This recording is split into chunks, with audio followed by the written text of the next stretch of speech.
हाँ जी, so I hope I am audible and visible to all and gradually आप लोग क्लासेस में आना स्टार्ट कर देंगे। जो भी ऑनलाइन लगा रहे हैं, रोशनी भी ऑनलाइन ही लगा रहे हैं। So welcome everybody, this is the orientation session 2। After this session our classes start. You know the timings for the morning batch would be 8 to 10 for the first class, then 10:15 to 12:15 for the second, कि आप लोग जल्दी से free होके अपने घर जाके read कर सकें। एंड घर की भी accountability, you will get that sheet, you will have to fill it. एक बार 1-2 दिनों तक आपका टाइम टेबल बनेगा एंड साथ में you will fulfil it every day as well, so that we can get to know कि आप लोग यहाँ पे तो क्या कर रहे हैं पर घर पे भी क्या कर रहे हैं, right? So moving ahead with this session, I hope I am audible and visible to everybody. You can actually speak in between, आपके पास माइक कंट्रोल्स खुद हैं, मेरे पास नहीं है। If you want to speak anything, any doubts, any problems, online वाले भी पूछ सकते हैं, no issues at all. So today I'm here to prove about 2-3 things which are very unique to us, कि यार प्रीलिम एक पिज्जा कैसे है। एक पिज्जा इमेजिन करते हैं, पिज्जा सबको पसंद होगा। कौन से वाला पिज्जा पसंद है? Farm house. चलो एक फार्म हाउस मान लेते हैं। दूसरा और कोई टॉपिंग बताओ, अनियन एंड कैप्सिकम मान लेते हैं। तीसरा एक और, let's say that is paneer वाला, चीज वाला। चलो चीज वाला पिज्जा। सबका बेस लगभग सेम होता है, the base is entirely same. वही ब्रेड सी होती है, उसको बेक करके उसके ऊपर टॉपिंग डाल देते हैं। फार्म हाउस में सारी सारी वेजिटेबल्स एंड ऑल, इधर अनियन कैप्सिकम, इधर paneer and cheese. So how is the prelims related to this? This is what I am trying to prove, कि आप नेचर ऑफ द एग्जाम समझो। Try to understand what is the nature of the exam, कि यार आओ जी। तो exam की nature ऐसे है, चलो कोई ऑफलाइन आ रहे हैं तो अच्छा लग रहा है। आई थिंक 1-2 दिनों तक बहुत सारे ऑफलाइन आने चाहिए। जो ऑनलाइन लगा रहे हैं उनको भी आई रिक्वेस्ट, आ जाओ ऑफलाइन अगर आ सकते हो, नहीं तो carry on online, I don't mind, right? So exam की नेचर पिज्जा बेस जैसी कैसी है और टॉपिंग्स अलग अलग कैसे हैं, that is what I am here to tell you right now. So first, nature. अब ये यूपीएससी का क्वेश्चन पेपर बनता है, कुछ लोग बोलते हैं कि उनके लिए है कि कमजोर दिल वाले मर जाएं, है ना? So what do you think how the question paper is made? ये क्वेश्चंस कहाँ से आते हैं? आसमान से गिर जाते हैं या बने बनाए मिलते हैं मार्केट में, खरीद के दे देते हैं? somebody is making those questions. So to prepare for the exam we must know the process। यार ये पेपर बनाने का प्रोसेस क्या है, कैसे क्वेश्चन बन रहे हैं? So talking with chairman, members of UPSC, we get to know that university के सीनियर प्रोफेसर्स को, यूनिवर्सिटीज के प्रोफेसर्स को जो सीनियर होते हैं, उनको अपने अपने सब्जेक्ट के लिए, पॉलिटिकल साइंस एंड पॉलिटी वाला पॉलिटी के सवाल बनाएगा, हिस्ट्री वाले सर हिस्ट्री के सर सवाल बनाएंगे, right? So everybody would be told कि यार उनको लेटर आ जाएगी यूपीएससी ने आपसे 20 सवाल मंगाए हैं पॉलिटी के,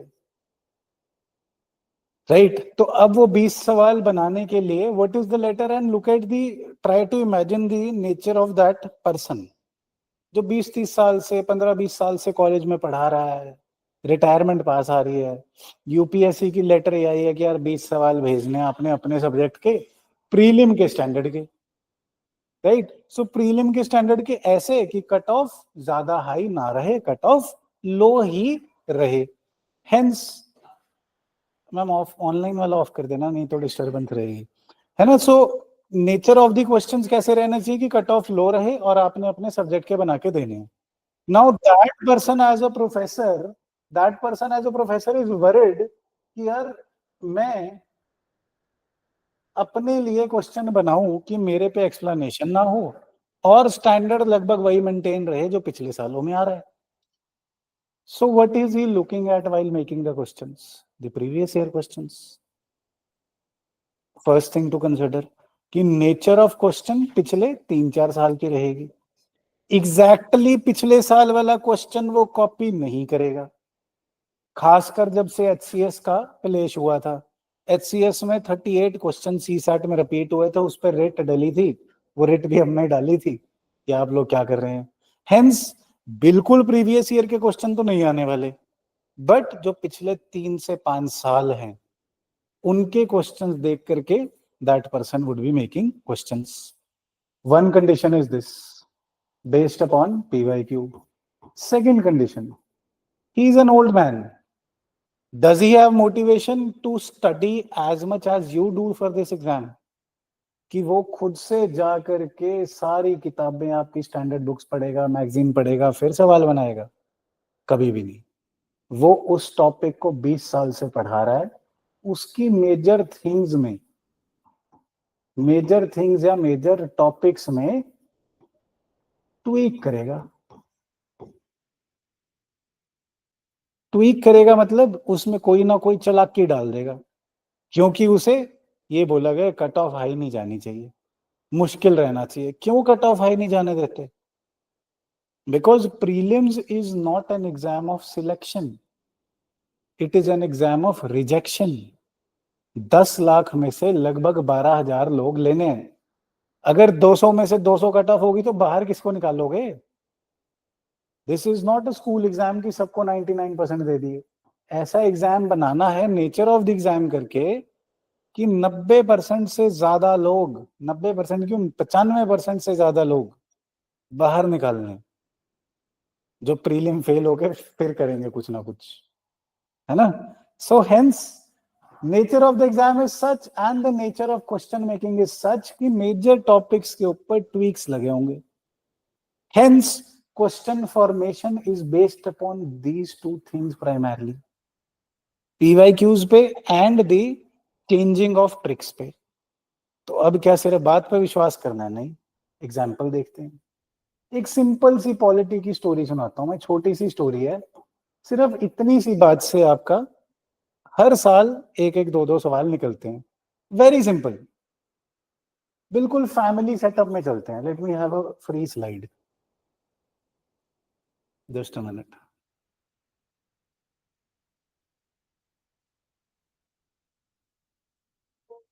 दिस इज बेटर. तो ऐसे मानो कि एक फैमिली है, फैमिली में ग्रैंडफादर हैं, एक फादर हैं, right. Very very simple story. हर किसी के दादा और पापा होते हैं, होपफुली अभी भी होंगे. मेरे तो नहीं है, खैर ग्रैंडफादर नहीं है, but grandfather is an old man. He does not decide anything. जैसे फॉर एग्जाम्पल जस्ट स्टोरी के लाइन पे मानो कि घर पे लड़की की शादी होनी है. All the females don't hate me for this, but करनी तो होती है, माँ बाप बोलते हैं नहीं नहीं कर लो कर लो कर लो, है ना. सो लड़की की शादी होनी है, किससे होनी है, कहाँ होनी है, किस टाइम होएगी, क्या क्या जाएगा, क्या क्या आएगा, क्या पार्टी की मेन्यू रहेगी, everything is primarily decided by the father. And पहली मिलनी किसकी होती है? ग्रैंडफादर, है ना. सो नाम इनका होता है, काम इनका होता है.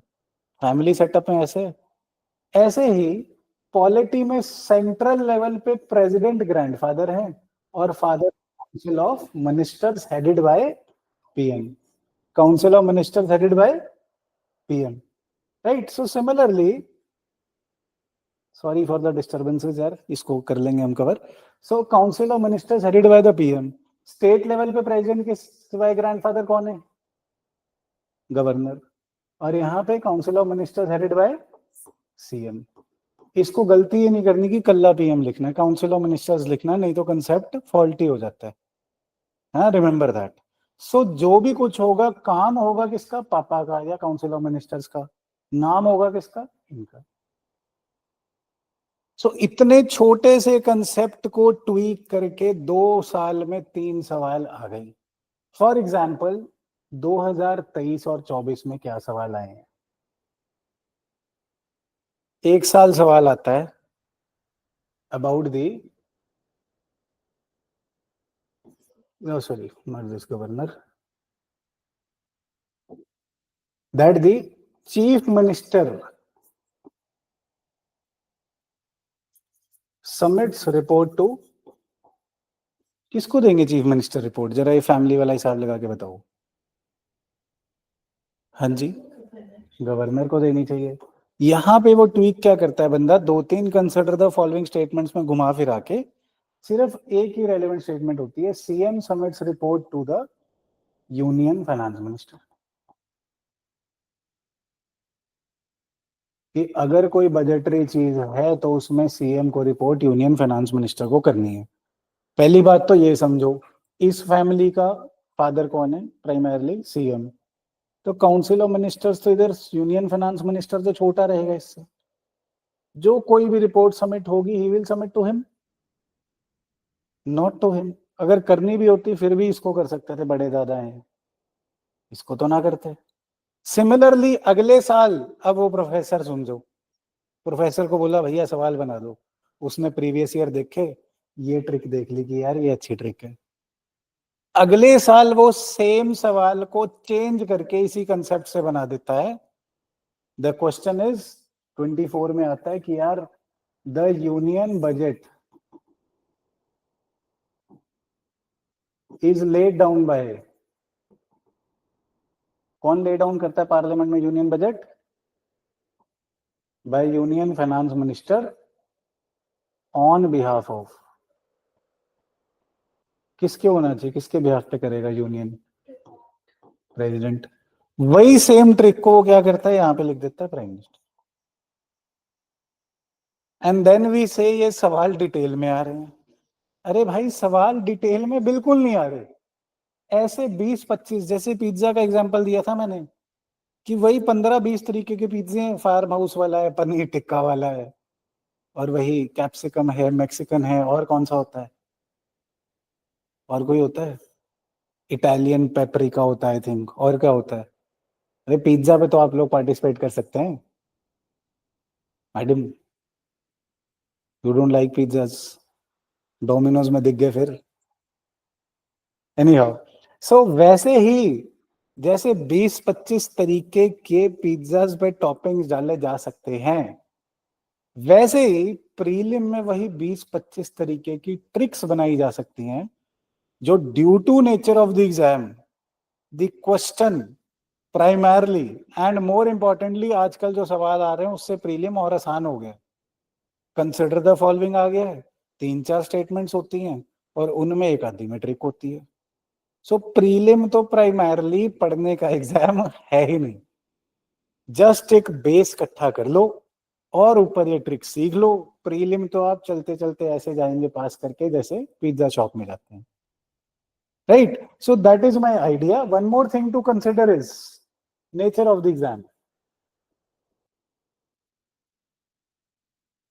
अगर आप एग्जाम को 1990 से 2000 तक कंसिडर करेंगे, the exam was primarily factual and line based answer आते थे, एमसीक्यू के टाइप्स आते थे कि एक क्वेश्चन पूछा, A B C D option दे दी, बताओ जी कौन सा है। फिर उसके बाद इन्होंने ट्वीट करा, 2013 में बहुत बड़ा चेंज आया, एथिक्स ऐड हुआ, इन्वायरमेंट की वैल्यू बढ़ी, आईएफओएस का अपना प्रीलिम्स बढ़ा, प्रीलिम सेम हुआ, तो इसके बाद से क्वेश्चंस ये वाले ज्यादा शुरू हो गए, consider the following statements, and many of the teachers said कि मुश्किल हो गया prelims. I was one of the only ones who said आसान हो गया। देन 2020 के बाद जब बहुत ही दर्दनाक कोरोना आया, तो पेपर में और चेंज आया। कंसिडर द फॉलोइंग में ऐसे आता था 1 and 2, 2 and 3, 3 and 4, वो हम लोग उसमें से एक आधी स्टेटमेंट काट के आंसर ले आते थे। देन पीपल सेड, जब यूपीएससी ने 2020-21 के बाद ये चेंज करा कि 3 स्टेटमेंट दे दी, 1, 2, 3, और इसमें से पूछा how many are correct, how many, not which, but how many are correct, only 1, only 2 statements, all 3, या नन। सो जब ये चेंज होता है, so we felt, many of the teachers felt कि और मुश्किल हो गया ये, और एलिमिनेशन का मर्डर हो गया। Not at all, that was not at all the scenario, right? The scenario was, it became more easier. कैसे? how only 1, only 2 and only 3 and all 3 was easier than 1, only 2, only and 3. Why? For example, consider this example of a question. इस question में consider the following लिखा है, आपके पास 3 statements हैं. अब एक जगह इसकी ऑप्शंस दी थी 1 and 2, 2 and 3 and 1 and 3 and all. एक जगह लेटेस्ट वाली दी थी only 1 statement, only 2 statements, all 3 statements, none of these statements.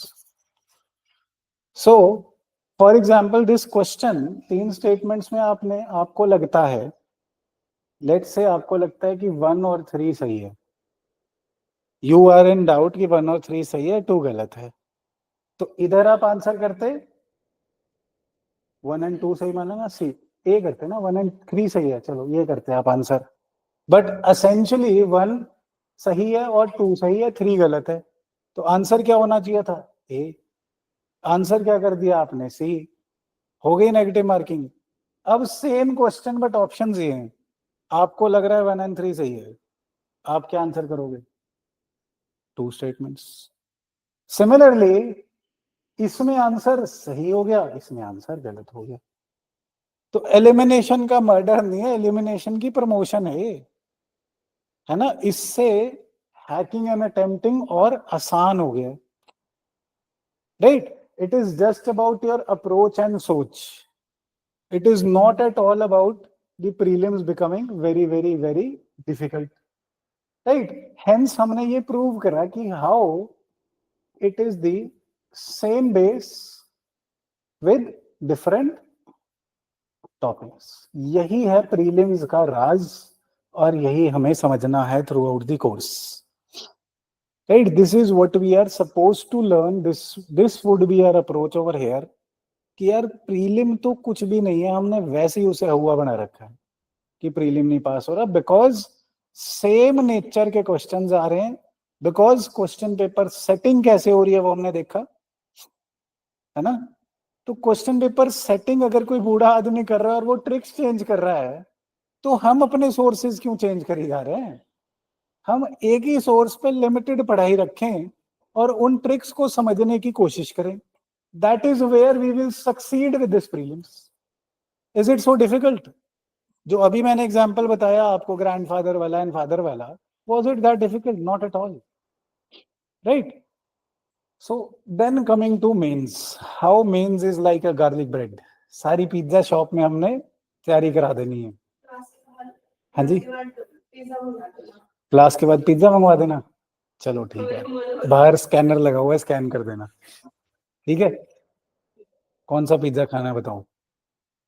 अभी थोड़ी देर पहले यही बोल रहे थे ना कि मुझे पिज्जा पसंद नहीं है. शी साइड सो, एवरीबॉडी मेरे गवाह है यहाँ पे. यू ओनली साइड कि मुझे पिज्जा नहीं पसंद, बट कोई बात नहीं, बाहर स्कैनर लगा हुआ, स्कैन कर देना. सही है. So how the mains is like garlic bread. अब गार्लिक ब्रेड पे आपको कंसिडर करना है, थोड़ा सा ट्वीक है यहाँ पे. क्या डालेंगे आप? ऑरिगेनो और चिली फ्लेक्स. मेन्स की नेचर क्या है? मेन्स की नेचर है they would be giving you questions, obviously subjective questions रहेंगे, and mains would be a solution based paper. That means कि for example let's say judicial appointments ही ले लो, बहुत हमेशा न्यूज में रहता है कि जुडिशियल अपॉइंटमेंट से प्रॉब्लम है. प्रीलिम क्या करेगा? लेट्स से कोई नई न्यूज आती है, मेमोरेंडम ऑफ अंडरस्टैंडिंग आजकल न्यूज में रह रहा था, कुछ नहीं हो रहा उसका. सो हेंस लेट्स से कोई उस पर डेवलपमेंट होती है, so prelim would ask you यार आर्टिकल 124 में क्या है, जुडिशियल अपॉइंटमेंट होती कैसे है, right. It will go to the backward linkage. Mains will go to the forward side, that judicial appointments in India have been a clog for the drainage of the country or development of the country. What are the possible solution? So mains का primary objective है आपको challenges या issues देना और आपसे उसके possible solutions मानना. So primarily mains में आपके पास एक तरीके का फॉर्मेट आंसर का हो सकता है. सबसे पहले इंट्रोडक्शन, है ना, देन उसकी बॉडी में जाके you have to mention the challenges और issues, and from that you have to go for the way forward और सॉल्यूशंस पॉसिबल क्वेश्चन के wording according, and then the conclusion. This is primarily your mains. Talking about the GS part, optional is different, definitely different, right? So GS part में आपको सिर्फ यही repeat करना है, और वहां पे ट्रिक्स 20-25 थी, यहाँ पे थीम्स 15-20 हैं. You can probably see when you analyze the mains जो हम साथ साथ हर टॉपिक के करेंगे, कि there are not more than 20 basic themes on which you can cover the mains. And इनके easily pre-written answers भी हो सकते हैं, right? Pre-written answers कैसे होंगे? You just have to analyze कि यार बैंकिंग का सवाल यहाँ पूछा गया, एग्रीकल्चर का सवाल यहाँ पूछा गया, मेरे पास इंट्रोडक्शन क्या चाहिए आपको? एक थीम उठाई, उसके 3-4 तरीके की इंट्रोडक्शन याद करी है, लिखी लिखाई इंट्रोडक्शन हो गई, उसके साथ आपको स्टैट्स चाहिए, 2-3 तरीके के ब्रॉड स्टैट्स. यू नो, अगर स्टैट्स अगर आप याद करने लगो तो बहुत सारे हैं, but we have to learn दो स्टैट्स जो हमारे बहुत सारे क्वेश्चंस में कवर हो जाएंगे. फॉर एग्जांपल एग्रीकल्चर थीम कर रहे हो आप, तो agriculture GDP at the time of independence कितना था, या agriculture production at the time of independence कितना था और आज कितना है. ये सारी जिंदगी काम आएगा कि agriculture production at the time of independence इतना था, राइट? सो एग्रीकल्चर पे सवाल है, इंट्रोडक्शन आपको याद है, स्टैट्स आपको याद है, challenges primarily वही रहेंगे. I call them shoulder points. Some would be at least for each theme I'll give you 4 to 5 shoulder points. These would कि हर जगह काम आ जाएंगे, कि जहां भी आप आंसर लिख रहे हैं ये as such फेंक के आ सकते हैं. Hence similar to this कि आप इसमें कौन सा फ्लेक डालना चाहते हैं, चिली फ्लेक की oregano flake, that is similar to this. हम लोग मेंस के टेम्पलेट्स आपको रेडी करवा के देंगे कि यार ये चीज है, इसको ऐसे आपने आंसर लिखना है, इसको प्रैक्टिस कर लो, जाओ और लिखाओ. कितनी बड़ी बात है, simplified as it can be, right? So going further with mains का भी पैटर्न की भी बात करूंगा, आप सबको पता ही होगा, but we need to repeat it. So mains में हम लोग प्राइमरली करना क्या चाह रहे हैं, मेंस को हम ऐसे पैटर्न वाइज कवर करेंगे that we'll with every subject we'll write answers of the PYQs. एक टॉपिक को हम लोग कवर ऐसे ही करेंगे जैसे हमने कल बात करी थी. कंटेंट शुरू करने से पहले उसका एनालिसिस देखेंगे कि पिछले सालों में क्या क्या सवाल आए हैं, क्या इसका एग्जैक्ट सिलेबस है, देन उसके साथ उसके PYQs के आंसर भी क्लास में डिस्कस कर लेंगे कि one topic is primarily done. Then we'll create an updated template for that theme कि यार ये ब्रॉड थीम है, इसका ये टेम्पलेट होना चाहिए, कि आपको साल दर साल साथ में जब आप टाइम फाउंडेशन में लगा रहे हैं तभी आपके टेम्पलेट स्टार्ट हो जाए और आपके पास दिमाग में रजिस्टर हो जाए. ये ना हो कि जब मेंस आए तो भागते हुए कोई मेंस का क्रैश कोर्स करना पड़े, है ना, फिर उसके बाद वो टेम्पलेट याद करने पड़े, फिर बाद में कोई रिजल्ट उल्टा सीधा हो जाए, फिर आपको पता ना चले हम क्या करें. So hence throughout the year we'll bring such a strong foundation कि आपको कोई बाद में क्रैश कोर्सों की जरूरत ही नहीं पड़ेगी. You will be updated with everything. ऐसा है कि 26 में पेपर दे रहे हो तो उस साल की न्यूज ऐड कर लो, 27 में दे रहे हो तो उस साल की. This is the benefit of a strong foundation. Foundation अगर हिल गई, इमेजिन एक बिल्डिंग बनी हुई है, अच्छी फाउंडेशन नहीं थी, उसमें टूटी फुट्टी ईंटें डाली थी नीचे, अब या तो उसको तोड़ के दोबारा बनाओ, बट उसके लिए फिर 2 साल लगते हैं, साल लगता है, या फिर ढूंढ ढूंढ के टूटी हुई ईंटें लेके आओ. तो it is very difficult to find faults. अब इस बिल्डिंग में कोई 10 ईंटें टूटी हुई हैं नीचे फाउंडेशन में, कौन ढूंढेगा? It is very difficult to do that. That's why ऐसे एक ही बार अच्छी सी फाउंडेशन स्ट्रॉन्ग बना लो, एंड होपफुली एक बार में बस ना पहुंचो, नहीं भी पहुंचते, you have a strong foundation so that you can build upon it over years. कल को फिर आप मेरी क्लास में आके रैंक इंप्रूवमेंट के लिए बैठो, नॉट फॉर दी बिल्डिंग और कंसेप्चुअल क्लैरिटी कि सर कंसेप्ट तो मेरे पास है, अब रैंक इंप्रूव कैसे करूं, अपने आंसर में क्या क्या ऐड ऑन करूं, that is what I can say. Then last बात पे about the discussion on parlour shop, फिर पैटर्न पे चलेंगे. How the interview is like a soft drink. So आप में से सबको आंसर करना है, ऐसे बोलूंगा तो कोई नहीं करेगा. क्यों हम सिविल सर्वेंट बनना चाहते हैं? Why do you want to be an IAS officer? Harshit sir, IAS और एचसीएस पीसीएस व्हाटएवर, क्यों बनना चाहते हैं? ऑफ द नेशन और योरसेल्फ? अच्छा, डिम्पी मैम, क्यों बनना है आपको आईएएस ऑफिसर? पता ही नहीं है, एमलेस है अभी, ऐसी चलो क्लास लगनी थी लगा लेते हैं, सोच लो, कोई बात नहीं. हाँ जी, कल तक मिले आप. हाँ, बेटरमेंट ऑफ द सोसाइटी, तो can't you contribute like this? अभी भी तो कर ही रहे होंगे. चलो इसको मॉक इंटरव्यू में इसको चैलेंज करेंगे, अभी क्लास में थोड़ा ज्यादा हो जाएगा. रोशनी जी, सोचना.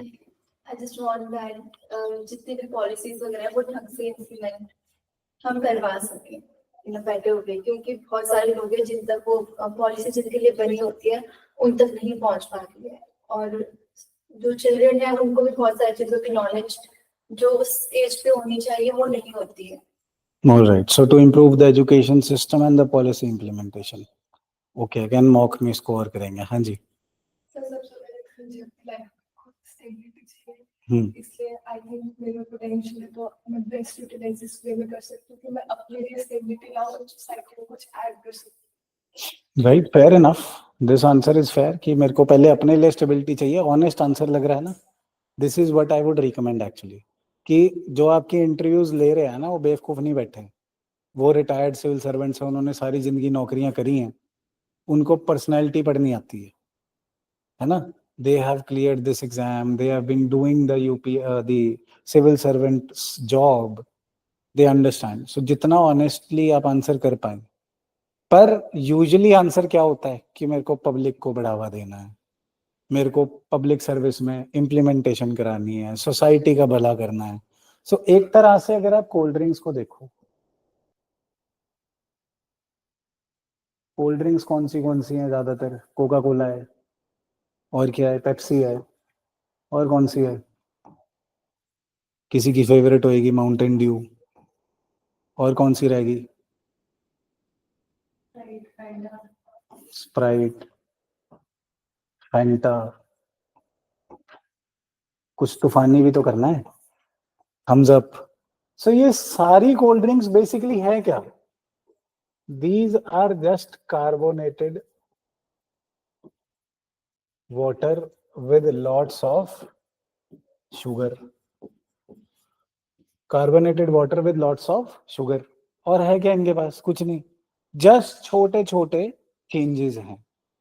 सो सिमिलरली अगर आप इंटरव्यू में जाके देखेंगे, आप अपने आप को अगेन, हम हर चीज को ना एग्जामिनर की तरफ से लेके चल रहे हैं, नॉट स्टूडेंट की तरफ से कि मैं अच्छा बोलूंगा. आप उस चेयरमैन एंड दी बोर्ड के हिसाब से सोचो कि आप दिन में 200, 300, 50, 100, 200 लोगों की इंटरव्यू ले रहे हो, and majority of them are giving the same similar doctored answers. बस थोड़ा थोड़ा चेंज है, जैसे ये कोल्ड ड्रिंक्स में कि एक काली है, एक ऑरेंज है, एक क्लियर है, ट्रांसपेरेंट है. राइट. सो सिमिलरली इंटरव्यू में हमें क्या करना है? हमें वो कोल्ड ड्रिंक उन्हें पिलानी है, रहेगी सेम ही, but our tweaks should be such कि हमारे साथ कुछ तूफानी ना होए, हमारा सब कुछ क्लियर रहे और हम क्लियर हो जाए. सो सिमिलरली इंटरव्यू में what should be done, the purpose and the solution or the practice for the interview should be, you should become as transparent as possible. आपको सबको स्प्राइट बनना है, कोका कोला नहीं बनना, चालाकियां नहीं करनी. मतलब I don't mean Coca Cola चालाक है, but just the colour. Don't try to absorb and hide everything. Be honest, and if you definitely for this preparation, if you love yourself, ये preparation मुश्किल हो जाती है. If you love your nation, this preparation becomes easier. You have to love the nation, you have to love the society. सिर्फ खुद के लिए अगर तैयारी कर रहे हो सेल्फिश मोटिव से कि यार मैं बन जाऊंगा बन जाऊंगा बन जाऊंगा, तो बनना भी मुश्किल होगा और बनने के बाद काम करना भी मुश्किल होगा. You have to love the nation, and this might go against the coaching industry itself, but everybody should go home and imagine कि यार मैं खुद से ये नौकरी करना चाहता हूं भी कि नहीं, कि मम्मी पापा के कहने की वजह से आ गया कि कर ले तैयारी. अरे भाई तैयारी तो मुश्किल है, लग रही है कंसिस्टेंसी करके, रोज 6-7 घंटे पढ़ना मुश्किल लगता है, बट उसके बाद जब नौकरी आएगी उन्हें क्या कहोगे?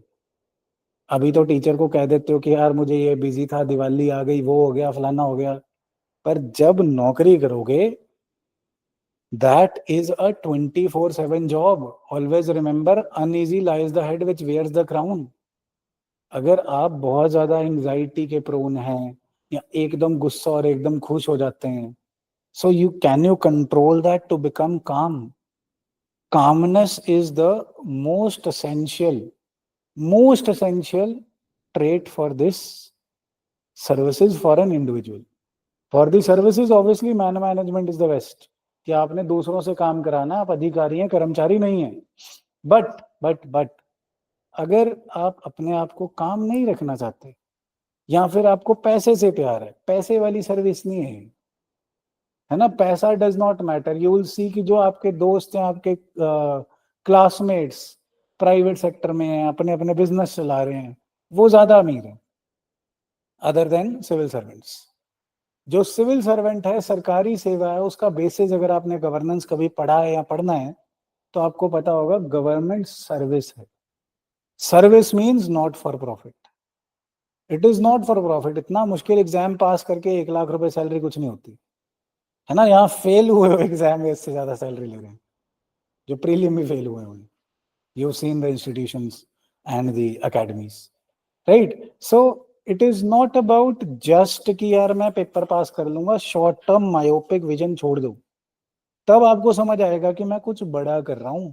तब आपको समझ आएगा कि यार ये तैयारी नहीं है, जिंदगी है.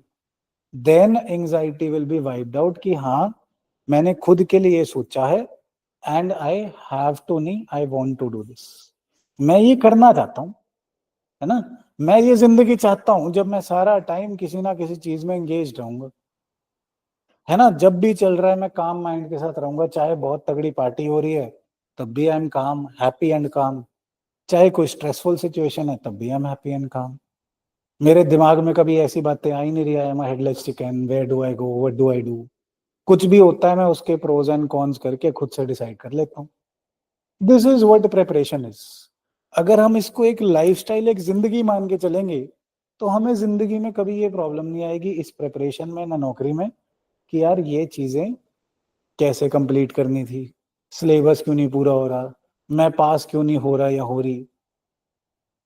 बिकॉज अप्स एंड डाउन आएंगे, लाइफ में आते हैं, अभी तक भी आए, आगे भी आएंगे. But you want to do it, you need to do it, so do it because you have chosen it for yourself. That's simple as that, right? So अब आगे चलते हैं जी, पैटर्न पे बात करते हैं. Any problems over there? पीछे तक अभी तक कोई डाउट, कोई क्वेश्चन, कोई दिक्कत, कोई भूख प्यास? नथिंग. सो पैटर्न तो सिंपल है यार. मेंस का, मेंस आप देने जाते हैं, कल हमने डेट शीट भी डिसाइड करी थी. सबसे पहला पेपर कौन सा होता है? Essay. This is one of our favourite, my favourite papers. 250 number pre के घूम रहे, लो हैंगिंग फ्रूट घूम रहा है, थीमेटिक डेवलपमेंट करनी है. कंपोनेंट्स में यू विल फाइंड. इसके बाद कौन सा पेपर होता था जी? कल बात करी थी हमने एसए के बाद डेट शीट में. GS1 in the morning shift, GS2 in the evening shift, then GS3, then GS4. अब तक आपके हाथ टूट जाते हैं, जो कल भी हमने बात करी थी. पहले पहले दिन तो बड़ी खुशी होती है कि एसए लिखा है. मेरा तो 1.5-2 घंटे में पूरा हो जाता था, दोनों एसेस. 1200 वर्ड के 2 एसेस लिखने होते हैं. बट जब GS1, 2, 3, 4 2 दिन में हो जाता है, then you have an aching hand, and for this you need to decide the pen. अगर आपने गलत पेन डिसाइड कर लिया, अपनी ग्रिप के हिसाब से होता है, ये नहीं कि एक ही पेन अच्छा भैया सारे वो ले लो, that is not at all possible. हर किसी की अपनी ग्रिप होती है, कोई जोर से पकड़ता है, कोई दूर से पकड़ता है, कोई नीचे से पकड़ता है, राइटिंग स्टाइल होता है, कोई कर्सिव लिखता है, कोई नहीं लिखता है, right. So throughout the practice you have to practice this, and components में ये सब रहेगा जी। इसके जीएस 1 2 3 4 के बाद कौन सा पेपर है? पहले क्वालिफाइंग आएगा, क्वालिफाइंग एग्जाम, इसे बोलेंगे Indian language and English language. English is compulsory, Indian language आप अपनी जो मर्जी चूज कर सकते हैं, हिंदी, पंजाबी, एक्सेट्रा। इसमें 30% लेने होते हैं, and this is primarily easy. पर अगर आप ये 30% नहीं लेते फिर क्या होता है? What happens, anybody knows that? अगर ये 30% ना आए, हाँ जी, अगला प्रीलिम्स, बट इसके सिवाय वो करते क्या है? What is the exact process? Check नहीं होंगे और घर पे क्या आएगा? मिठाई का डब्बा कि पिज्जा? एक येलो कार्ड आता है घर पे, this is a yellow card which says कि आपके यही नहीं पास हुआ, thank you so much, bye bye. Yellow card is sent to you, you have not qualified the regional language, Hindi, Punjabi और इंग्लिश एग्जाम, तो इसलिए आपके मार्क्स नहीं आएंगे, इसलिए आप अगले प्रीलिम्स में आना। This is what is to be done, and you won't believe it, but 5 to 10% of the aspirants every year fail here, करके नहीं आते या पढ़ते नहीं बिल्कुल भी। So it is not to be ignored, जब मेंस आता है you have to start actually the regional language. English फिर भी हम लोग पास कर लेते हैं, बिकॉज सी सेट में पढ़ी होती है, सारी जीएस में पढ़ी होती है, बट हिंदी, पंजाबी जो हमने 10वीं के बाद पढ़ी ही नहीं। जब आई रिमेम्बर माई टाइम, आता तो सिंपल 10th का एग्जाम है, बट प्रायवाची बताने हैं जी, वर्ड लिखा था उसमें पैर, कि पैर के 3 प्रायवाची बताओ। पैर के 3 प्रायवाची, एक मुझे याद था पांव, और बताओ। ऐसे ही मैं भी ब्लैंक था वहां पे, पर अब मेंस है, पास तो करना ही है, कुछ लिख देते हैं, क्या पता अगला खुश होकर ही दे दे नंबर। कदम, okay, I will not comment on that because मुझे खुद नहीं पता थे। पाँव हो सकते हैं, और क्या हो सकता है पैर का? हिंदी के एक्सपर्ट कौन है? पद हो सकते हैं, मैंने ऐसे फिर, हाँ, पद कदम दोनों स्टेप होते हैं। पग, पग भी हो सकता है, पग बांधे, हाँ हो सकता है। व्हाट आई डिड, क्या करते हैं, नहीं याद आ रहा था, हिंदी में फुट लिख दिया।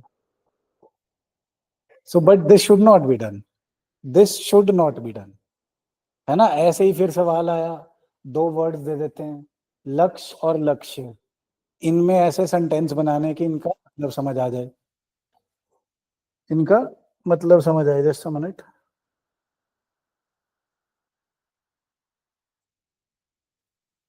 तो लक्ष्य और लक्ष्य का आई जस्ट न्यू कि लक्ष्य इज एम, व्हाट इज लक्ष्य?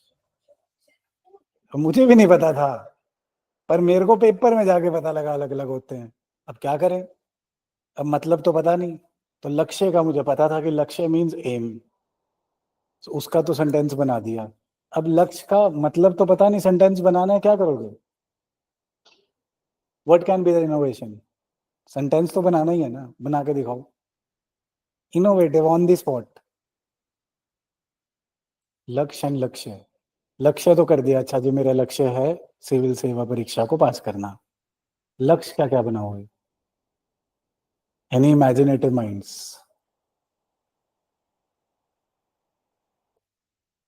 व्हाट आई मेड, सेंटेंस बनाना ना, सेंटेंस तो बनाना, 2 काम है ना। एक सेंटेंस बनाओ, एक ऐसा बनाओ कि उसका मतलब सामने आए।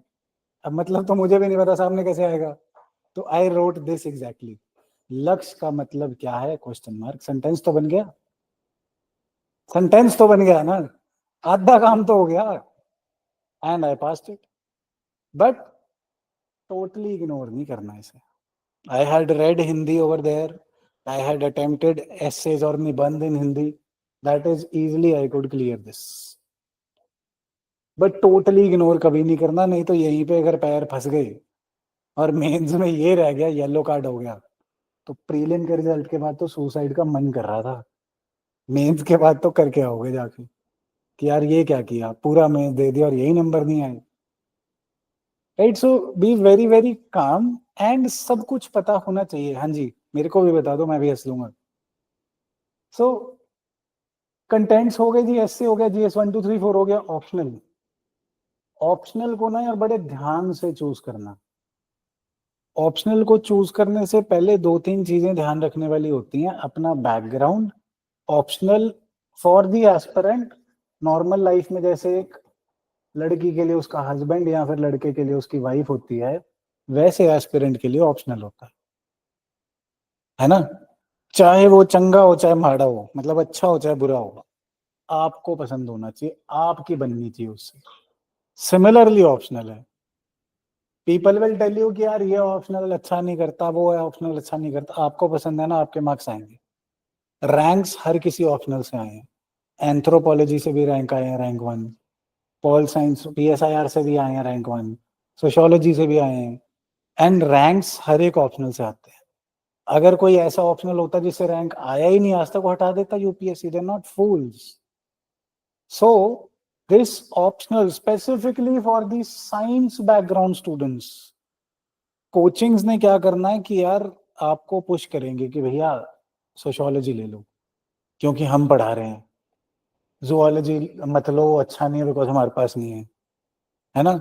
सो they will push you for optional which are easy to teach and have commercial benefit. But हम लोग ऐसा कुछ नहीं करने वाले, बिकॉज आई बिलीव चाहे मेरे को 50,000 कम आए, बट कोई बच्चे का फ्यूचर मत खराब हो, कोई स्टूडेंट का फ्यूचर ना चला जाए कि 2 साल ऑप्शनल पढ़ने के बाद उसे समझ आए यार मैं तो साइंस में ही अच्छा था, मैं तो कॉलेज में टॉपर था, वहां पे टॉप करता था, यहाँ पे भी ले लेता फिजिक्स केमिस्ट्री बायोलॉजी, या फिर सॉरी बायोलॉजी नहीं मेडिसिन है, या फिर जोलॉजी ले लेता, एंथ्रोपोलॉजी ले लेता, बॉटनी ले लेता। So what is to be done, there would be a separate lecture on this for optionals. First हम जीएस से स्टार्ट करेंगे, कवर करके फिर ऑप्शनल्स का एक स्पेसिफिक लेक्चर रखेंगे। और ऑप्शनल को इन बेसिस पे कवर करना होता है, डिसाइड करना होता है। For that time, till that time आप लोग एक बारी ऑप्शनल्स की लिस्ट देखेंगे जो यहाँ पे मिलेगी आपको। Just a minute.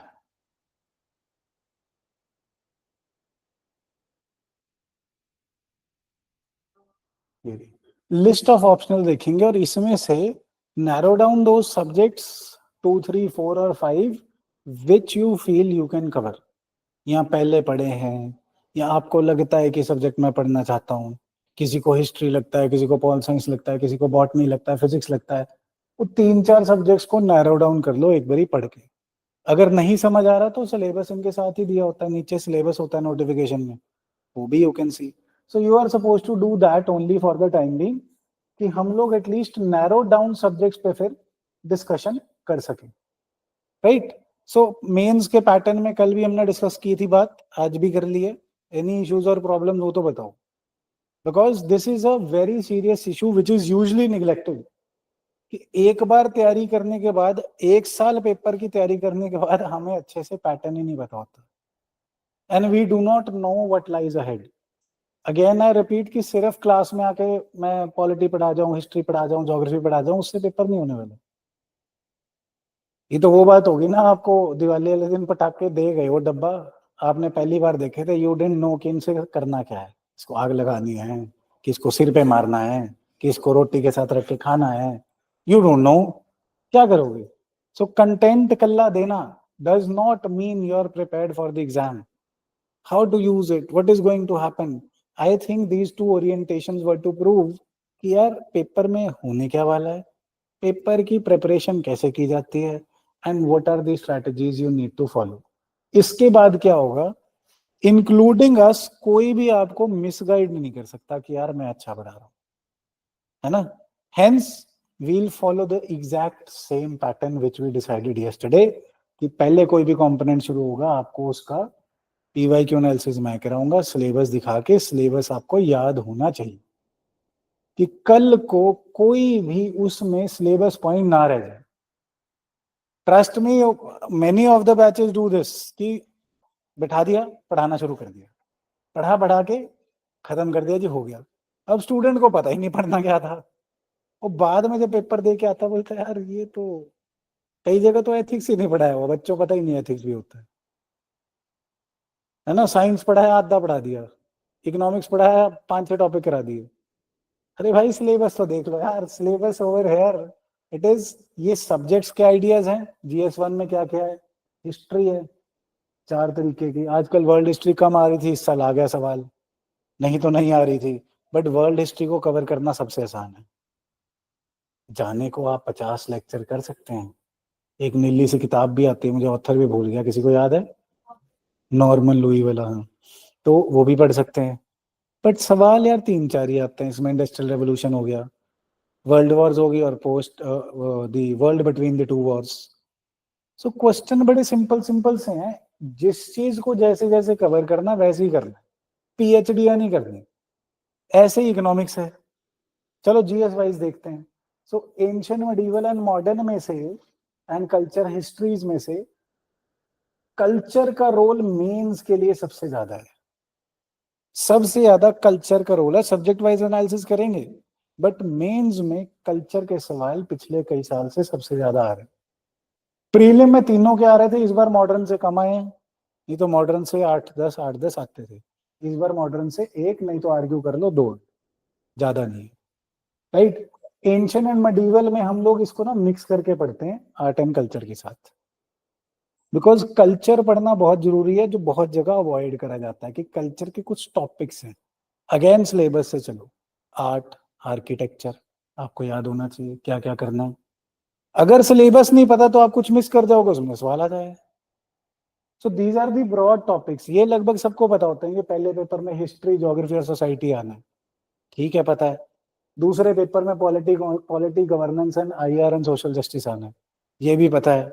देन उसके बाद थर्ड में, I think one of the toughest और the most detailed paper is GS3, है ना। बहुत कुछ है इसमें, डायनामिक भी है, स्टैटिक भी है, साइंस है, इन्वायरमेंट है, एंड इकोनॉमी है, डिजास्टर मैनेजमेंट है, सिक्योरिटी, बहुत कुछ है इसमें।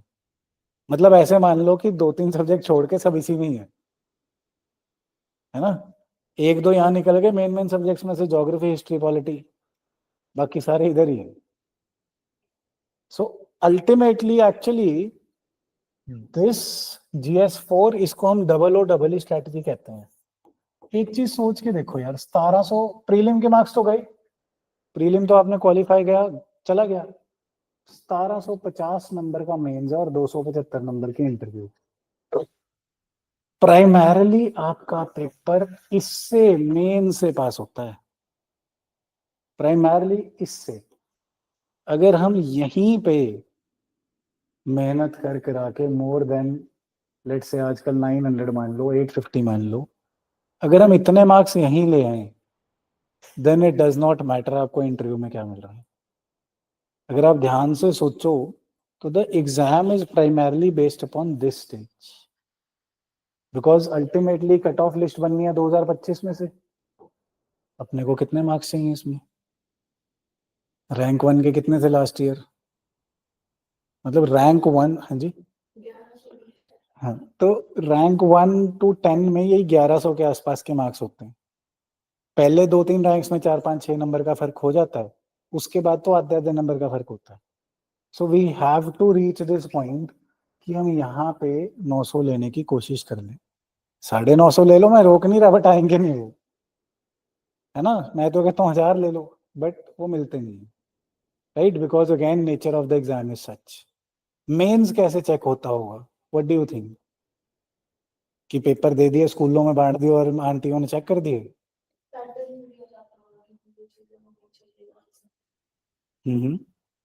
ऑल्दो देखो, इसको ऑफिशियली नहीं मैं कह सकता, बिकॉज सुप्रीम कोर्ट में जो रिट थी, उन्होंने मना कर दिया कि हम आपको पैटर्न नहीं बताएंगे, क्योंकि हमारा जो लेवलिंग प्रोसेस है, ये मॉडरेशन एंड स्केलिंग करते हैं ना क्रॉस ऑप्शनल्स, तो बच्चों को समझ आ जाएगा और उससे फिर अनफेयर हो जाएगा पेपर। हेंस यूपीएससी ने कभी ऑफिशियली रिवील नहीं करा, बट गुप्त सोर्सेस के चलते जो इनके चेयरमैन, मेंबर्स, HPSC के, UPSC के secretaries and retired chairman, what they have said is कि हम लोगों को सुबह बुला लिया जाता है कि आप लोगों ने पेपर चेक करने हैं। तो एक एक पेपर एक आदमी नहीं करता, एक एक क्वेश्चन, जो सब्जेक्ट का क्वेश्चन है उसके 3 4 5 प्रोफेसर जो होंगे वहां पे, 6 होते हैं बेसिकली, वो प्रोफेसर्स मिलके एक आंसर हिंट तैयार करते हैं पहले, answer hints, and answer hints के वो पॉइंट्स तैयार करके फिर एक एक क्वेश्चन बाय क्वेश्चन वो एक एक प्रोफेसर चेक करता है, राइट। पॉलिटिकल साइंस वाले पॉलिटी के कर रहे हैं, ज्योग्राफी वाले ज्योग्राफी के कर रहे हैं। इस प्रोसेस को जानने का मजा क्या है कि because for example history geography इधर है, ज्योग्राफी में सेम क्वेश्चन आ सकता है, पॉलिटी में भी आ सकता है, गवर्नेंस में भी आ सकता है। ज्योग्राफी में सेम सवाल क्या हो सकता है, that let's say the Indian को, let's consider this question only कि इंडियन कोस्ट बहुत लंबी है, the India has a huge coast and it is difficult to manage. ये गवर्नेंस में भी आ सकता है, ज्योग्राफी में भी आ सकता है। अब आपको ये पता होगा कि ज्योग्राफी वाला टीचर ज्योग्राफी में चेक कर रहा है, GS1 में ज्योग्राफी है ये, तो अब आप उसको कोस्ट टू कोस्ट डिफाइन करोगे कि यार इंडिया की कोस्ट इसमें डिवाइडेड है, इसमें ये प्रॉब्लम्स हैं कि ईस्टर्न कोस्ट इमर्जेंट है, वेस्टर्न सबमर्ज्ड है, और ज्योग्राफिकल फीचर्स के हिसाब से बताओगे कि यार क्या क्या प्रॉब्लम्स आई थी, थोड़ी सी हिस्ट्री फेंक दोगे इसमें, बन गया ज्योग्राफी का आंसर। अब वही क्वेश्चन अगले दिन GS2 में फिर आ गया, India has a huge coast and it is difficult to manage. अब आंसर का स्ट्रीम ही बदल जाएगा। नाउ यू विल से कि कोस्टल मैनेजमेंट कैसे होती है, टेरिटोरियल वाटर्स के अंदर वाली साइड कोस्टल पुलिस करती है जो स्टेट का सब्जेक्ट है, उसके बाहर कोस्ट गार्ड करता है टेरिटोरियल वाटर्स तक, उसके बाहर कौन करता है, नेवी, इंडियन नेवी।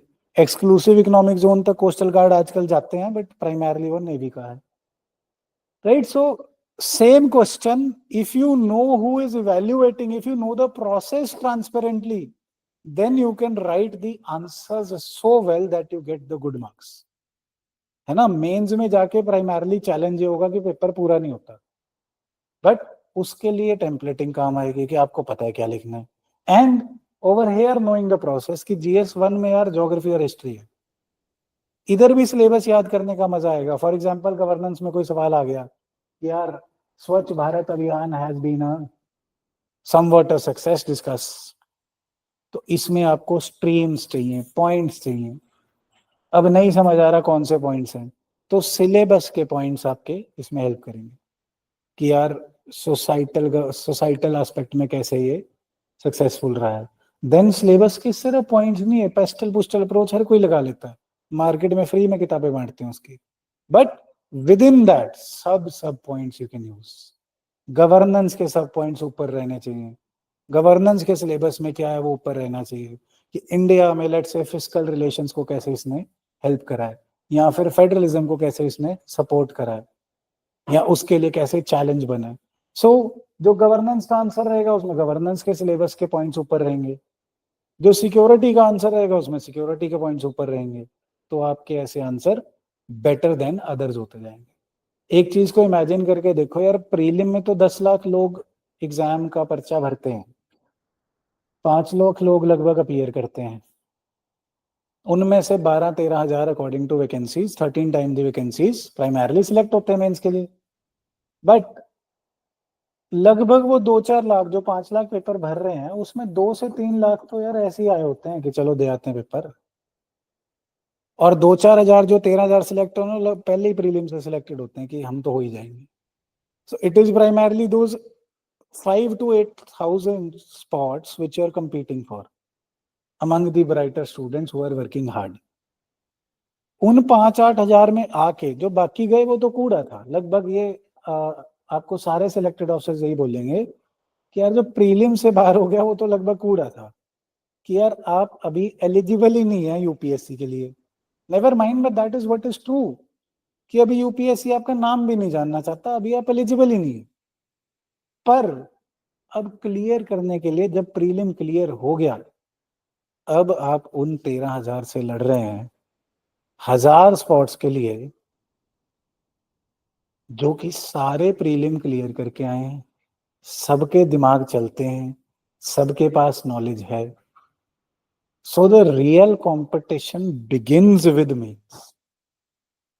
हमें लगता है कि प्रीलिम क्लियर हो गया मैं तो बन गया ऑफिसर, बट प्रीलिम क्लियर करना तो क्वालिफिकेशन है just to sit for the mains, and then we may have hyper over confidence कि मेरी राइटिंग अच्छी है, मेंस तो बस एक बार दे दूं हो जाएगा। ये जब दे के आओगे ना तब पता चलेगा। इतनी बेइज्जती बड़े नंबर देते हैं ना कभी कभी वो। एक हमारे दोस्त थे, अब तो आईपीएस हैं, he wrote an essay, 250 number का एसे था। He came back to me and said, यार 250 नंबर के एसे में ना, पॉलिटिकल साइंस ऑप्शनल था, एसे भी पॉलिटिकल साइंस पे आ गया। ही सेड और कुछ होना हो इंडिया में हाईएस्ट मार्क्स मेरे, आपका रिकॉर्ड तोड़ दूंगा, मैं 180 लाऊंगा, क्योंकि मैंने पढ़ा था ये टॉपिक, यही की यही स्पीच एज सच लिखा हूँ, बहुत अच्छे नंबर आएंगे। I was of the opinion कि अपने ऑप्शनल का ऐसे नहीं लिखना चाहिए, ऐसे इज जनरल स्टडीज का पेपर है ना। व्हाट हैपेंड देन, जब उस साल का रिजल्ट आया, out of 250 he got 64। What do you feel then? इतने बेइज्जती वाले नंबर देते हैं ना लोग, 40 नंबर भी दे देते हैं 250 में से। मेरे 176 थे, that was the highest till date. But उसमें ये होता है कि कंसिडर नहीं होते बाद में ना, if you get rank over there and join over there then you are considered in that list. But चलो, that was again my good luck. मेरा फेवरेट टॉपिक होता था वुमेन एम्पावरमेंट, न्यू वुमेन का ऐसे आ गया, और थीमेटिक डेवलपमेंट तो मैं करता था, एज आई टोल्ड यस्टरडे की थीमेटिक डेवलपमेंट टेक्निक यूज करेंगे हम एसे के लिए, है ना। बट क्या हुआ कि जो प्रैक्टिस तो करेगा बंदा जाने से पहले, 2 एसेज प्रैक्टिस करके गया था, और वही न्यू वुमेन, वुमेन एम्पावरमेंट, लगभग द सेम थिंग थोड़ा सा चेंज करके लिख दी। वो जल्दी कंप्लीट भी हो गया, उसको प्रूफ रीड भी कर पाए। स्टोरी से बिगिन हुआ, फिर सारी थीम्स खुली, फिर उसके बाद स्टोरी और करंट से एंड हुआ, बीच में फिलोसफी थी। And I think what I believe, I tell you the truth, कि इधर 170 प्लस लेने के बाद one of our IPS officers, he was a book writer. मेरे ख्याल आप लोग जानते भी होंगे, क्या नाम था उनका, गरेवाल शायद। चलो एनी हाउ, नेम में क्या रखा है। वो क्या करते थे, वो हर थीम से पहले ना अपना फिलोसोफर लिखते थे।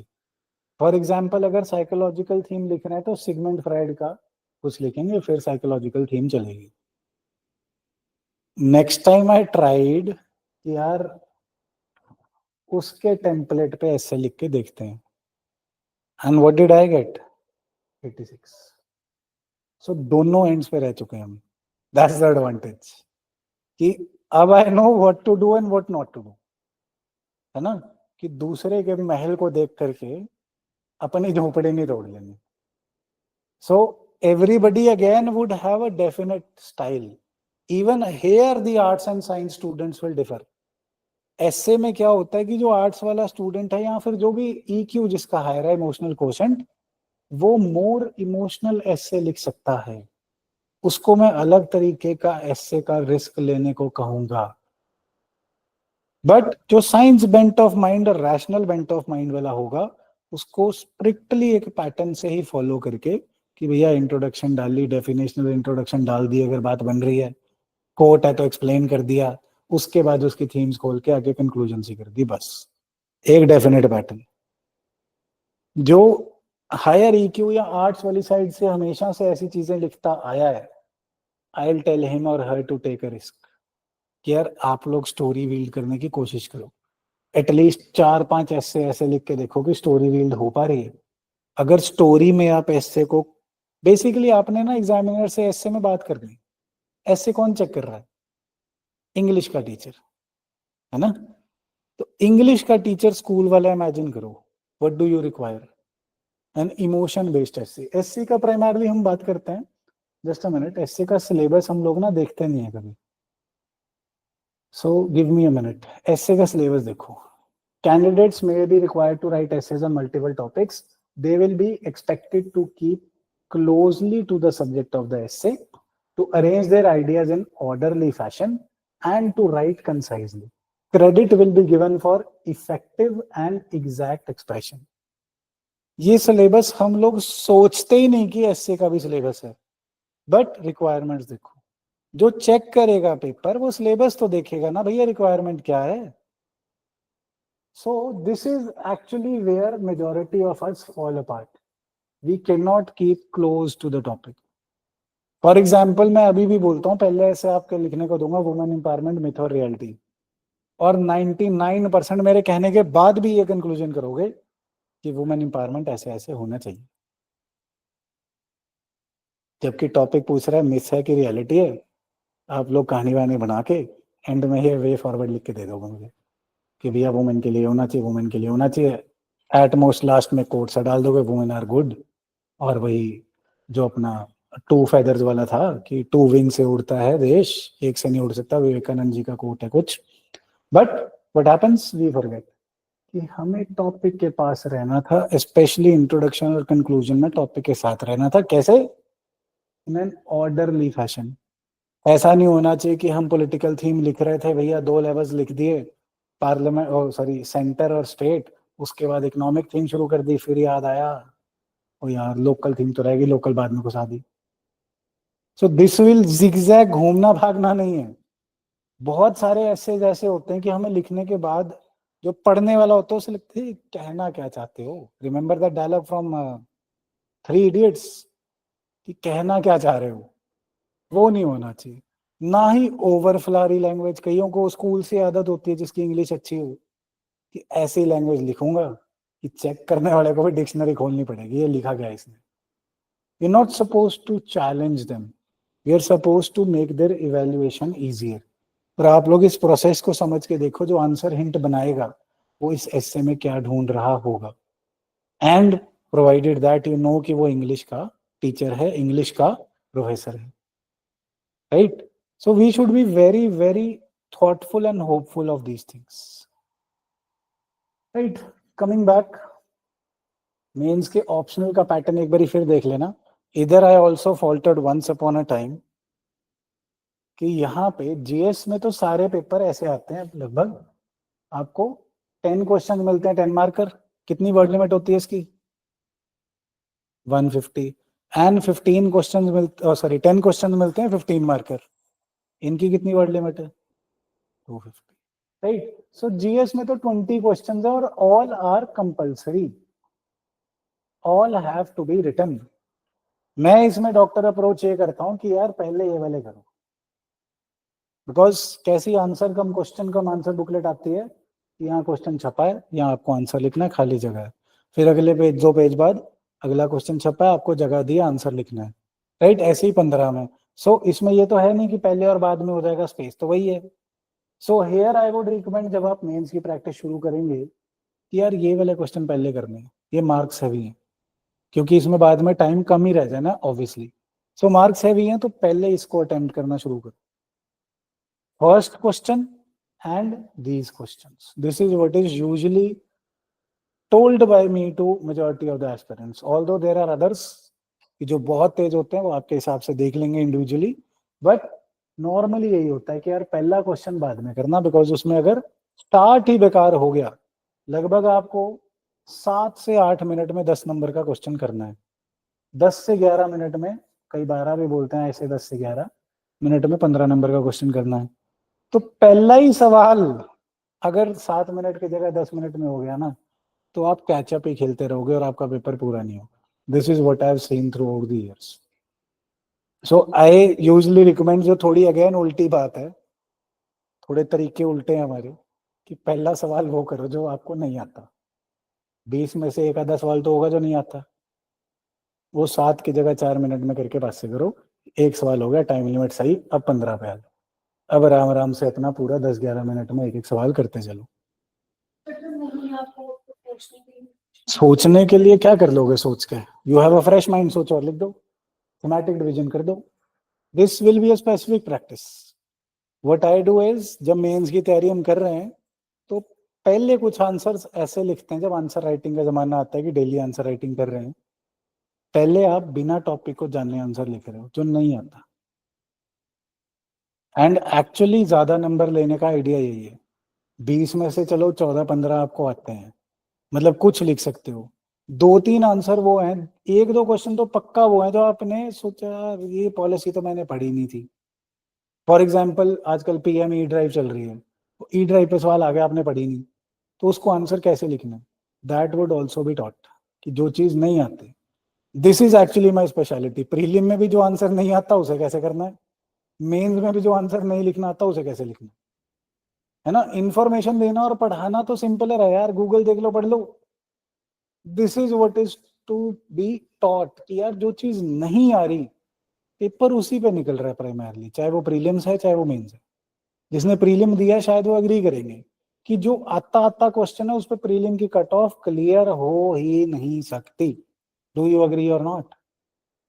है ना, कि अगर इतना सिंपल होता कि किताब पढ़ी और उसमें से सवाल आ गए, ये वहम जो पहली बार तैयारी कर रहे हैं वो निकाल दें कि हम पढ़ेंगे और वही क्वेश्चन आ जाएंगे और हम पास हो जाएंगे। ऐसा नहीं होने वाला। It is more a paper और exam of management rather than rectification. जितने मर्जी रट लो यार, मैं तो कहता हूँ टॉपिक तो सारी दुनिया में बांटते फिर रहे हैं, 500 600 1000, सारे याद कर लो, अगर आ गए ना फिर बताना। क्लेम करना बड़ा आसान होता है, मैंने इस टॉपिक को कराया था, मैंने उस टॉपिक को कराया था।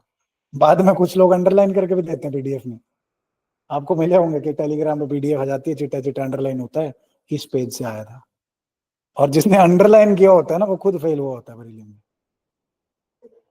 हाँ जी, 60 मार्क्स आए, very sad. So even students के कई ज्यादा आए हैं ना। So this is not the point. ये क्लेम्स ही मेरे ख्याल तो बंद हो जाने चाहिए। क्लेम हो ना हो बट आपकी तैयारी सही हो। दैट्स वाई ऐसे है कि पहले आप नेचर को समझो कि एक बेस, एक फाउंडेशन बना के उसके ऊपर it is all about management.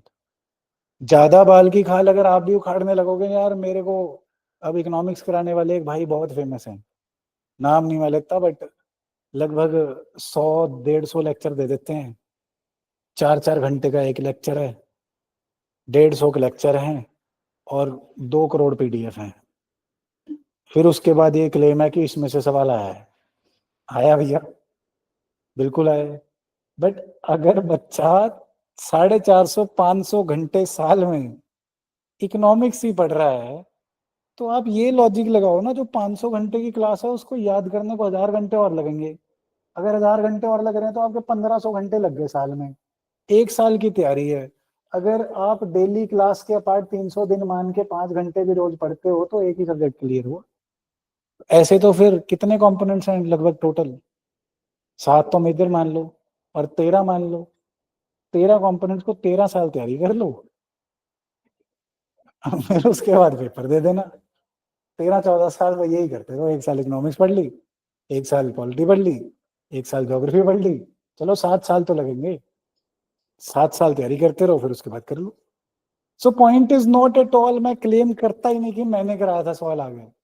I just claim कि I try to teach you management, I gave you a base, I try to teach you management of the exam and you clear. Right, तो nature को पहले ही समझ के जाओ कि क्या हो क्या रहा है इस पेपर में। तो जीएस मेंस की देखिए यार, ऑप्शनल में I also faulted once, test series ना लिखने की दिक्कत, सुस्ती में। ऑप्शनल में पेपर तो ऑप्शनल है ही है, पेपर आपकी मर्जी है, इसमें सवालों में भी आपकी मर्जी है यार, ध्यान रखना, गलती नहीं करनी। इसमें 8 सवाल होते हैं, दो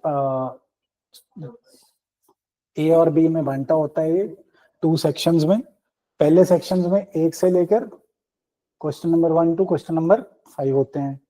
then sorry, question number 1 to question number 4 होते हैं।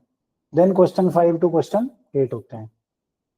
राइट, क्वेश्चन 1 एंड 5 यहाँ पे लिखा भी है, question 1 and 5 are compulsory. So section A का पहला सवाल और सेक्शन बी का पहला सवाल कंपल्सरी होता है। और पहला सवाल नहीं है, इसमें सब पार्ट्स होते हैं, ए बी सी डी।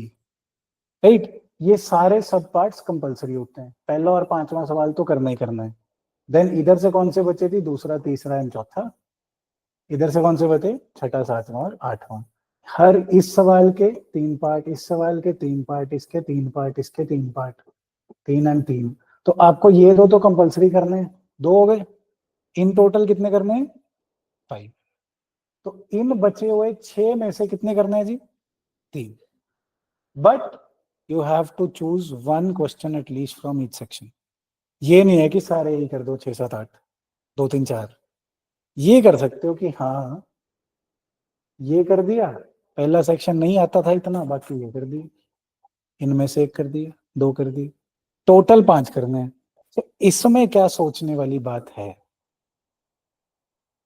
एक स्टेटमेंट सुनो, अच्छी स्टेटमेंट है कि जीएस चेक्स योर और tests your breadth of knowledge, optional checks your depth of knowledge. For example same question आ गया जी about let's say the right to speech and expression, ये जीएस 2 में आ सकता है, जीएस 2 में आ गया, और ये मेरे वाले ऑप्शनल में भी आता है, लॉ में पीएसआईआर में भी आ ही सकता होगा, राइट। सो यही सेम क्वेश्चन जीएस 2 में आया, इसके बारे में जीएस वाला स्टूडेंट क्या लिखेगा कि यार right to option, right to speech and expression बहुत जरूरी है, फ्रीडम जरूरी है, इससे डेमोक्रेसी सपोर्ट होती है ना, और क्या क्या लिखोगे, let's try to discuss this, क्यों freedom of speech and expression जरूरी है, ये तो मैंने बोल दिया। आप सर सोच लो मैडम, सोच के बताओगे, सब कुछ सोच के बताते हो, हाँ जी। ताकि अपने फ्रीली अपने व्यूज बता सके, एक वो रिस्ट्रेंट उनकी एक्सप्रेस नहीं कर पा रहे हैं तो मैडम कि सबके व्यूज व्यूज व्यूज, हाँ जी, और consensus oriented policy making and implementation हो पाए। कीवर्ड याद है देखो लोगों को, कंसेंसस ओरिएंटेड पॉलिसी मेकिंग ठीक, but primary aim is human development है यार, ह्यूमन डेवलपमेंट नहीं करनी, एंड इसको फिर आपको through out the syllabus pattern इसको ओपन करना है कि सोसाइटी के लिए जरूरी है, पॉलिटी के लिए जरूरी है, गवर्नेंस के लिए जरूरी है, टाइप ऑफ गवर्नमेंट के लिए जरूरी है, कॉन्स्टिट्यूशन को लिविंग रहने के लिए जरूरी है, इंडिविजुअल के लिए जरूरी है, राइट। सो इसमें ब्रेड्थ ऑफ नॉलेज दिखाओगे आप, बट यही अगर अपने को लॉ ऑप्शनल में आता है, then you have to first define कौन सा आर्टिकल है, आर्टिकल 19 है ना, इसके कौन से क्लॉज में इसके एक्सेप्शन क्या है, इसकी डेवलपमेंट क्या है, इसके केस लॉज क्या है, और एवोल्यूशन ऑफ दिस लॉ क्या है, और इसके ऊपर कोई एक्ट है तो कौन सी है, right to information act and other such acts. So hence इधर मैंने क्या करा, depth of sorry breadth of my knowledge दिखाई कि कितना वाइड सिनेरियो में, कितने वाइड सिनेरियो में ये एप्लीकेबल है। ऑप्शनल क्या है, ये स्पेशलाइजेशन है मेरी, इसमें मुझे डेप्थ दिखानी है। एक बात और ध्यान से सुनना, ये डिबेट भी बहुत न्यूज में रहा था कि यार IAS is a generalist service, so optional इसमें आपका स्पेशलिस्ट है।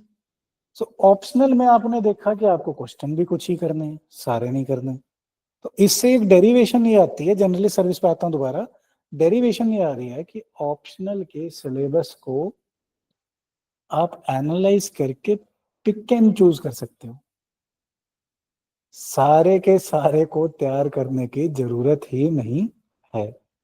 बट क्योंकि आपका ऑप्शनल अलग अलग है, सारे मैं नहीं पढ़ाऊंगा, तो पहले ही क्वेश्चन ये दे रहा हूं कि ये देखो, जो क्वेश्चन आपने करने हैं पहले और पांचवें को छोड़ के, लेट से 2, 3 और 4 कर रहे हो आप, इनमें सब पार्ट्स होंगे, और यूपीएससी इज वेरी क्लेवर, ये सब पार्ट्स अलग अलग टॉपिक से होते हैं, ऐसा नहीं है कि टॉपिक 1 से है तो ये भी टॉपिक 1 से, ये भी टॉपिक 1 से है, ये 1 से 3 से और 4 से हो सकता है, अगला क्वेश्चन 2, 4 एंड 6 से हो सकता है, बट ऑप्शनल में प्रेडिक्शन करना बहुत आसान है। मैं अपने ऑप्शनल की बात करूं तो लगभग 95% ऑफ द पेपर में घर से प्रिडिक्ट करके देता हूं कि भैया ये आंसर ऐसा सच लिखे आना, बस प्लीज इतना कर लो कि ये जो केस लॉज और जो इंट्रोडक्शन कंक्लूजन बैकग्राउंड दिया है, वो जहां जैसे कल्पेबल होमिसाइड और मर्डर का सवाल आता ही आता है अपने ऑप्शनल में, तो घर से लिख के प्रेडिक्शन देता हूँ कि भैया प्लीज जाके लिख आना टाइम से। सो हेंस, हाँ जी बताओ। सो ऑप्शनल्स में प्रेडिक्टेबिलिटी ज्यादा है, और उसको हमेशा सारे कोर्स को सब कुछ करने की कोशिश अगेन नहीं करनी, बट इसको डेप्थ में जाना है, टॉपिक को उसमें ब्रेथ में जाना है। So one more thing I was coming to कि आईएएस जनरलिस्ट सर्विस है। आप सबको याद होगा कि एक डीमोनेटाइजेशन हुआ था, I was in Delhi at that time, Delhi में काफी सारे नोट थे जिनमें 500 1000 के नोट होते थे, तो somebody said शाम को चाय कॉफी पी रहे थे, नोट बंद हो रहे हैं, वीडियो नहीं देखी, टीवी नहीं देख पा रहे थे, तो उस टाइम आई इमेजिन यार ऐसे थोड़ी हो सकता है, नोट थोड़ी बंद होते हैं। बट लोगों ने कहा नहीं नहीं, आप देखो प्रधानमंत्री ने आके बोला है कि आज से नोट बंद हो जाएंगे, 500 और 1000 फिर चलेंगे नहीं। तो हम बैठे बैठाए फिर जब पेमेंट करने गए तो उसने ही मना कर दिया, भैया 500 का नोट नहीं लूंगा। और अपने शहर से बाहर गए हुए थे उस टाइम, इतना गूगल पे का जमाना नहीं था। तो बैठे बैठाए 2 मिनट में गरीब हो गए हम। कहाँ जेबों में पैसे थे, बट 500 500, 1000 1000। अब कैरी तो बंदा वही करता है ना, 10 10 के नोट में थोड़ी पैसे कैरी करके जाएगा। तो जो थोड़े मोटे थे बाकी सारे डिस्काउंट कराए, रिमेंबर दोज टाइम्स। बट उसमें हुआ क्या, there was lots of suffering. इस करके न्यूज में ये भी रहा था, जनरलिस्ट बनाए आईएएस को कि स्पेशलिस्ट बना दें। आईएएस और यूपीएससी की जो सिविल सर्विसेज की पोस्ट है वो बेसिकली जनरलिस्ट पोस्ट है ना। You are, if you are hired as a DC, as an IAS officer, you can head the education department, then you can be given the water department, then you can be given the legal department। ऐसा कुछ नहीं है कि आपकी graduation engineering है तो आपको engineering department ही मिलेगा। तो हर जगह का एक जनरल हेड बनाया जाता है। तो डिबेट में ये रहा था कि क्योंकि इकोनॉमी कैपिटलिस्ट होती जा रही है तो क्यों ना ऐसा करें कि फॉर एग्जांपल अनमोल मेहता एक लॉयर हैं बाय ग्रेजुएशन, तो इनको लीगल हेड ही बनाया जाए, इनका पेपर अलग हो। कि एक पेपर होता है सिविल सर्वेंट का, वो लॉ वाले चुन लेते हैं और उन्हीं को लीगल हेड बना देते हैं और लीगल डिपार्टमेंट वही देखते हैं। ऐसी let's say madam is from science background, let's say medical background है, इनको मेडिकल डिपार्टमेंट का पेपर लिया जाए और इनको मेडिकल डिपार्टमेंट का हेड बना दिया जाए। This would increase the efficiency. Would that have been good? Why not? तो फिर वो एक ही पर्सपेक्टिव से सोचेंगे ना। एग्जैक्टली, क्योंकि जो स्पेशलिस्ट रहता है उसका रेpertoire नैरो हो जाता है। सिलेबस में इसीलिए सारे सब्जेक्ट्स रखे गए हैं कि आप लोग वाइडेस्ट पॉसिबल सोच सकें, बिकॉज जो आपके डिसीजन होंगे उनके बहुत सारे इफेक्ट होंगे। फॉर एग्जांपल दिस डीमोनेटाइजेशन, एक इकोनॉमी के स्पेशलिस्ट ने तो यही सोचा था ना कि नोटबंदी करेंगे तो काला पैसा सिस्टम में वापस आ जाएगा और उस पर टैक्स लग जाएगा, देश अमीर हो जाएगा। ये लोगों ने सोच लिया। जो इकोनॉमिस्ट था उसे इकोनॉमी पता थी, उसने उतना सा अपना देखा और कर दिया डीमोनेटाइजेशन, प्रधानमंत्री ने भी अनाउंस कर दिया। बट कितनी सारी सफरिंग हुई इसमें। वो लोग जिनके पास पैसे ही नहीं बचे, बहुत स्पेसिफिकली इस देश के लिए, हर मम्मी ने अपने पापा से, मतलब अपने हस्बैंड से छुपा के गद्दे के नीचे नोट रखे होते हैं, है ना। 500 के ही होते हैं ज्यादातर, 500 1000 के। अब तो 1000 रहे नहीं। तो वो जब बाहर आए, कितने सारे डिवोर्स केस तो मेरे पास ही आए कि सर ये जनानी नहीं रखनी मैंने, मैं मरने वाला था, मेरे को गाड़ी लेनी थी, मेरे को कुछ लेना था, तब तो इसने बोला मेरे पास पैसे है नहीं। अब डीमोनेटाइजेशन हुई है तो 50,000 निकाल के ले आई कि लो जी इसको चेंज करवा दो। तो कितनी सारी, बहुत सारी प्रॉब्लम्स आई, सोसाइटल एंगल पे, फैमिली के एंगल पे, पॉवर्टी के एंगल पे। सिर्फ एक इकोनॉमिक 1 2% 4% जो आप पैसा वापस ला पाए, does that benefit outweigh the disadvantages? ये वो बंदा स्पेशलिस्ट कैलकुलेट कर ही नहीं पाया। हेंस इसको प्राइमरली हमने अभी जनरलिस्ट सर्विस ही रखा है कि अभी तो आपको सारी हिस्ट्री, ज्योग्राफी, पॉलिटी, इकोनॉमी सब कुछ पढ़ना पड़ेगा। This day only one of the parents of the student called में कि सर मेरी बच्ची साइंस में तो अच्छी है पर ये इकोनॉमिक्स इकोनॉमिक्स नहीं समझ आएगी, उसको थोड़ा ध्यान रखना, है ना। Not your mother, somebody else. So any how, I don't know whether you're good और बैड, किसी और का कॉल था। सो बट इस पेपर के लिए आपको सबको बैलेंस करना पड़ेगा। कुछ चल रहा है वहां पे, मैं भी देख लेता हूँ क्या है। सो any how, you have to balance all these generalist levels, and for the nature of the service this is better, right? अब आपने क्या करना है जी, हमने सिलेबस के साथ याद करते हुए चलना है, because we are starting with history and polity.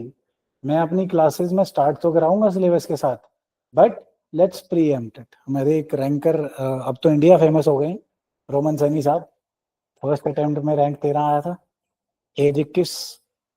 तो उनसे बातचीत में जब वाजीराम में पढ़ते होते थे उस टाइम, वो जस्ट 2 महीने क्लास से लगाई, उसके बाद नहीं पढ़े वहां पे। Any how, so what did he use to do, class से पहले पढ़ के आते थे।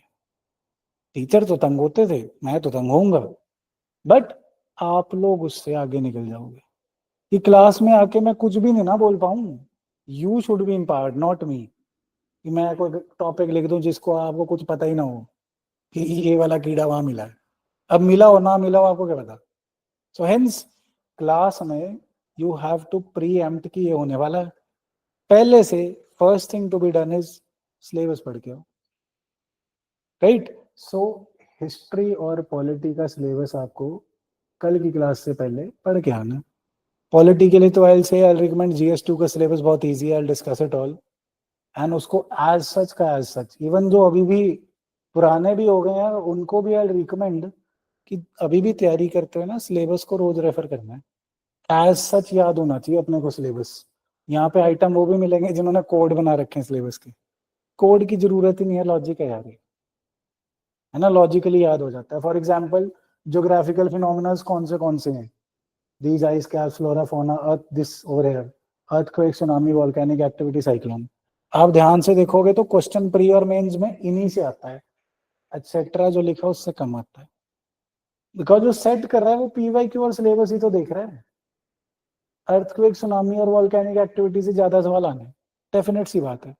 ऐसे ही और ऑप्शनल के सिलेबस में भी ध्यान रखना, करवाने वाला कुछ भी करवा देगा आपको, बट आप सिलेबस में देखना उसके मेजर हेडिंग पॉइंट्स कौन से हैं, सवाल उन्हीं में से रिपीट हो रहे होंगे। So whenever you prepare, this should be learned by heart first.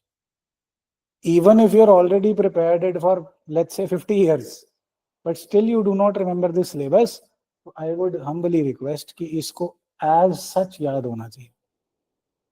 ये आपके आंसर राइटिंग में भी काम आता है और ये आपकी तैयारी में भी काम आता है। This is what is to be done, right. Any questions, any doubts, any problems तो बताओ। नथिंग। चलो, last thing for the day is कि यार अब मैं पढ़ूं, क्या करूं, क्या ना करूं, कैसे करूं। One answer to this every time I have is let's form a habit of success. हम लोग जो भी हैं, हमें कुछ बनना है जो अभी हम नहीं है। All of us want to be civil servants, and हर साल लगभग 10 लाख लोग इसके लिए अप्लाई करते हैं, जिसमें से 1000 लोग ही सिलेक्ट होते हैं, उसमें से लगभग 100 के आसपास ही IAS ऑफिसर्स होते हैं। सही है नंबर्स, कोई प्रॉब्लम तो नहीं। 100 में भी कैटेगरीज हैं चलो, बट फिर भी 100 तो मानेंगे हम, लगभग 100 अप्रोक्सीमेटली। सो सारे IAS बनना चाहते थे, बट 9,99,900 के आसपास फेल हो गए। ये 100 IAS क्यों बने? Everybody wanted this result only. हर किसी को जन्नत में जाना है, जहाँ पे अपने को हूरें मिलेंगी। कहाँ पे हो जन्नत? मसूरी। लबसना के यूट्यूब पे वीडियोस देखते होंगे, इमेजिन करते होंगे कि हम इसके अंदर हैं और वो पुतले के साथ सेल्फी खिंचा रहे हैं, but majority of us fail, whereas all of us want this result. So again I repeat, I might have told you here and there this story same कि यार result is the outermost concentric circle, result सिर्फ last achievement है। Thank you. Shape भी insert कर सकता हूँ but I don't mind. आपको लग रहा है ना सर्कल? सो इसके अंदर 2 स्टेप्स और हैं। First you have to form the habit. Habits actually go from cradle to grave. Then next circle is of personality. One of the highest selling books, Atomic Habits, उसमें भी यही लेसन है, अपने ऊपर भी यही अप्लाई होता है। What are we supposed to do? मेरा एक्चुअली रोल यही है कि आपको सही चीजें दिखा के सही रास्ते पे डाल सकूं, है ना। So what you are suppose to do today, एक तो आपको सिलेबस पढ़ना है, दूसरा एक छोटा सा और काम करना है। I will explain this. Habit chart बनाना है।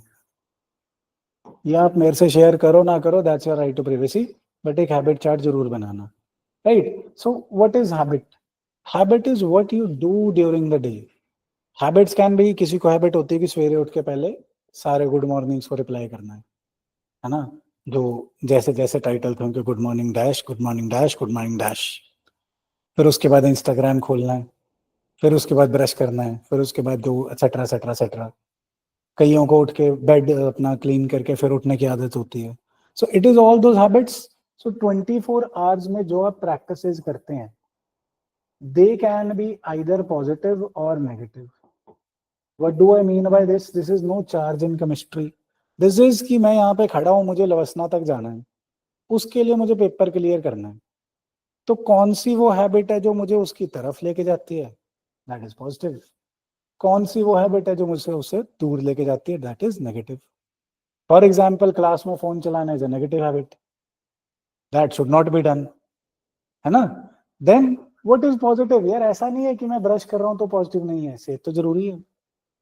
ब्रश करना, अच्छा खाना खाना, जंक फूड नहीं, अच्छा खाना खाना, सही रूटीन फॉलो करना, एक्सरसाइज करना, 45 मिनट्स और 1 hour exercise is actually good for the brain, ये सारी पॉजिटिव में आएंगी।